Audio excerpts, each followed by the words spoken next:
Thank you. Senator Ricketts? Thank you, Mr. Chairman.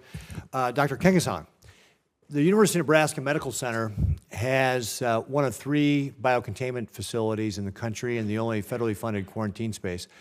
If this is not a commitment I'm asking you to make, I'm just saying that if you're confirmed, I'd recommend visiting.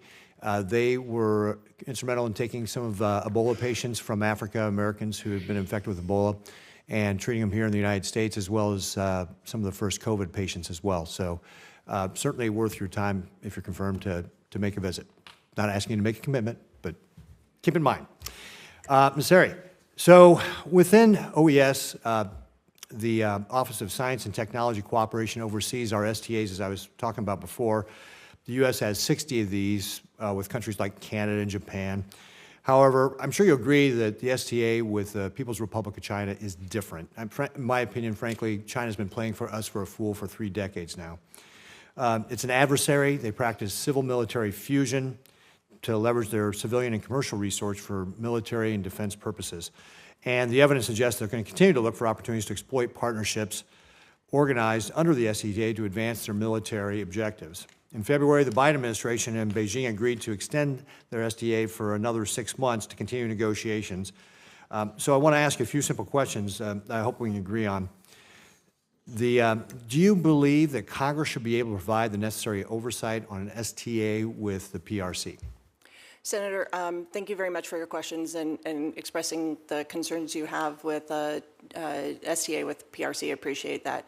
I am aware that there is a notification in the appropriations bill, and yes, I do think that Congress should be consulted as we look through a new renewal of the STA with PRC.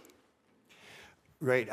If the administration were to finalize negotiations on a new STA with the PRC, do you believe Congress should receive detailed justification on what was agreed to and why our national security interest and why it is in our national security interests before the agreement goes into effect? Senator, if confirmed, I would be happy to make sure that we are fully briefing your staff and other interested staff in the STA. Great, thank you. Do you believe that a specific text of any negotiated agreement should have clear, defined guardrails on what is permissible, what are permissible research areas for collaboration, what are not? And would you agree that we want to make clear that areas of dual-use concerns should be made off limits? Senator, if confirmed, I would want to talk a little bit to the State Department and their lawyers about what can go into an STA. I don't know if there's restrictions like that. I'm used to it kind of putting guardrails on how the China and the U.S. would work together versus specifically saying what could or could not do. So if confirmed, I'd be happy to get back to you specifically on an STA, including types of research that could or could not take place. All right, great, thank you. I'm going to switch gears on you just a little bit here. The OS Office of Ocean and Polar Affairs is responsible for formulating and implementing U.S. policy on international issues concerning the ocean, the Arctic, and the Antarctic. As you know, prior to Russia's illegal invasion of Ukraine, the U.S. collaborated with Russia on Arctic climate research. However, soon after the invasion, that collaboration rightfully stopped. Since that time, Putin's war has continued to rage on with tens of thousands of innocent Ukrainians have been killed, thousands of Ukrainian children have been abducted, millions of Ukrainians have become refugees, and countless Ukrainians have endured brutal human rights abuses. Do you believe that it should remain our policy that the United States will not collaborate with Russia on any research in the Arctic until Putin ends his war in Ukraine? Senator, I agree with that, yes. Great, thank you. Russia obviously isn't the only adversary we have to worry about in the Arctic. The PRC has a self-proclaimed near-Arctic state. This is crazy. Has expanded its presence there as well.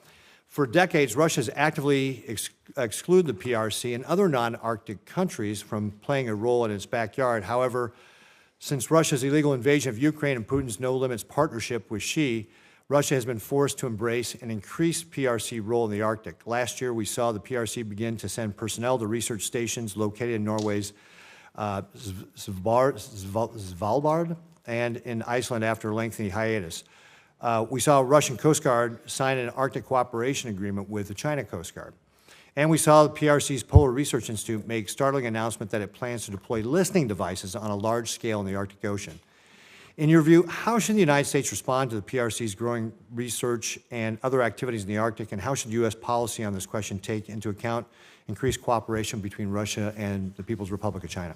Senator, thanks for that question. I appreciate it. So the U.S. is, first of all, about the near Arctic nation. I'm in agreement with you. I don't know what a near Arctic nation is. The government. They made that term up, didn't they? Yeah, I believe that is the case.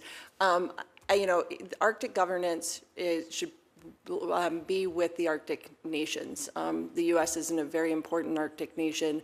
There is the Arctic Council, which has been kind of the preeminent area for looking at how we do management in the Arctic.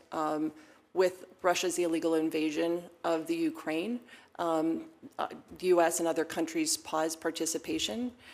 There's efforts now to continue to do work, but not engage in anything that the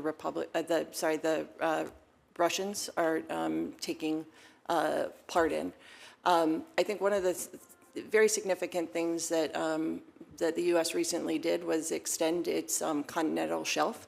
That gave us much more territory, actually, in the Arctic, which means we have much more control over who can do scientific research, what can actually take place in that. I think through the Arctic Council and other work with Arctic states that don't include Russia, we have to have a unified front about how we're going to approach the research that is taking place and the threats that it poses to the other Arctic nations. Great. Thank you very much, Ms. Thank you. Thank you very much, Mr. Chairman. Thank you. Dr. Gangasong,